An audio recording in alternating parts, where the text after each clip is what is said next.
Ayan, minarinate ko muna siya. Salmon to, di ba? Marinate ko. Mga ano. Basta pag tansya-tansya lang marinate. Tapos yan, prinito ko na. Mahina lang ako, hindi ko bibigla para luto siya ba. Nasa video man ang ingredients niyan. Sundan mo lang yung video ba. Kawali lang. Lagyan ng kaunting mantika. Olive oil pala, hindi. Iba pala yung ano.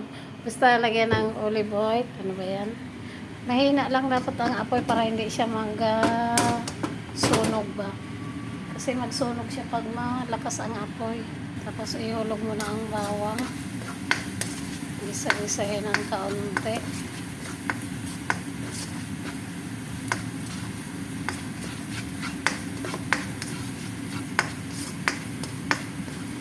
Mangitim kasi siya, diba? Kasi yung kawali hindi man hinugasan. Kaya kailangan mahina lang yung apoy. Wala akong fresh na rosemary itong ilalagay ko. Ay, puang. Matatapon pa.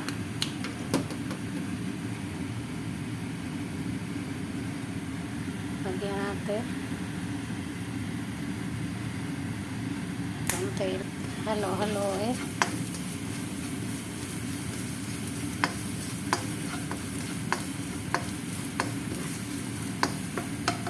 At ihulog na tong ano, rice pasta. Ayan, ihulog na. Depende, tansyahin mo kung gaano karami ang kakain. Sa akin kasi dalawa ang kakain. Ayan, haluin.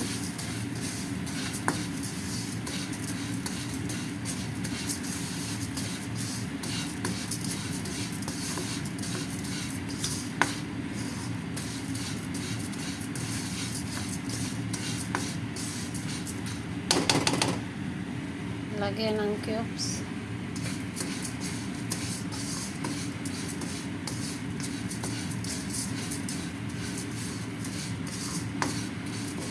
Lagyan na ng mainit na tubig.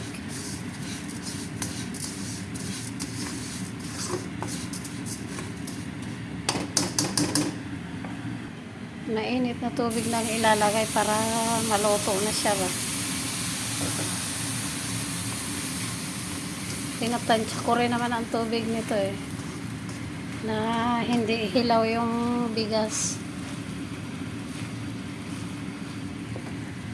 Dagdagan natin.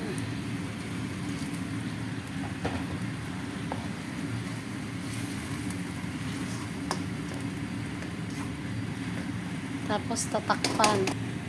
Takpan natin. Tansyahin lang natin ang ano. Kasi wala man nakalagay doon ilang minuto. Tignan natin. Ayan, natuyo na.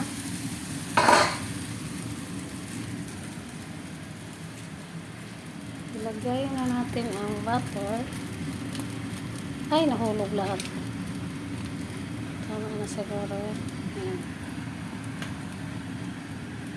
Tapos, cooking cream.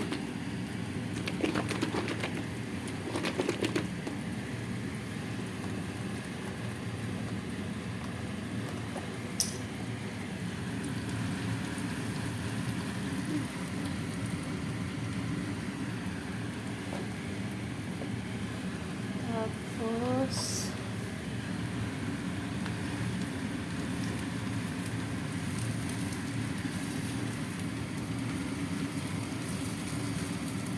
masunog talaga siya pag malakas ang apoy, kaya kailangan dahan-dahan lang yung apoy.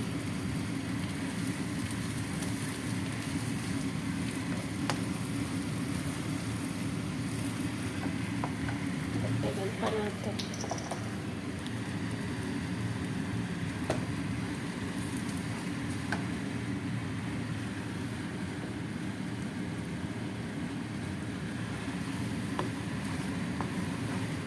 alalay lang. So,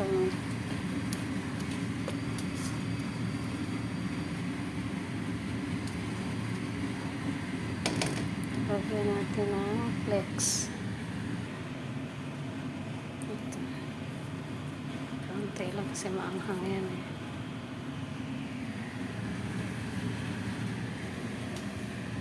Tsaka parsley.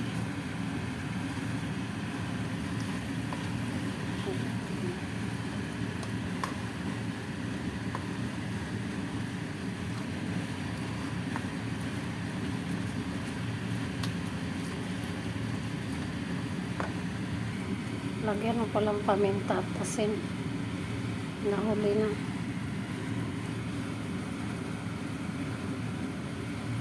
Huwag lang madami, baka mahalap. So, kaya hulog na natin to.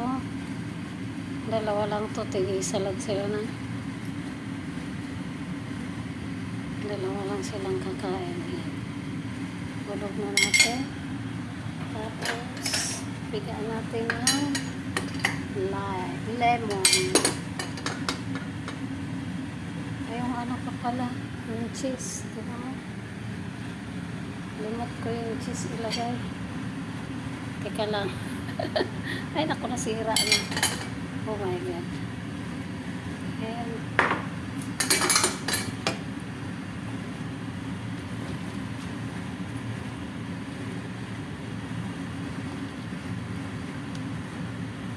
Natunaw na yun.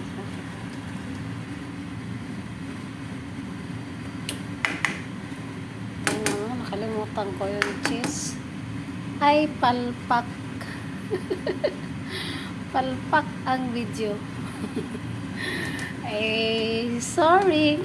Hindi tayo marunong mag-video eh. Hindi tayo pasado. Lagyan na natin ng lemon. Pigaan natin ng lemon. Yan.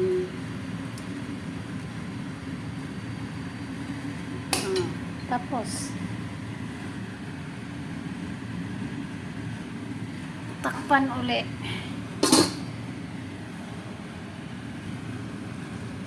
Okay na yan.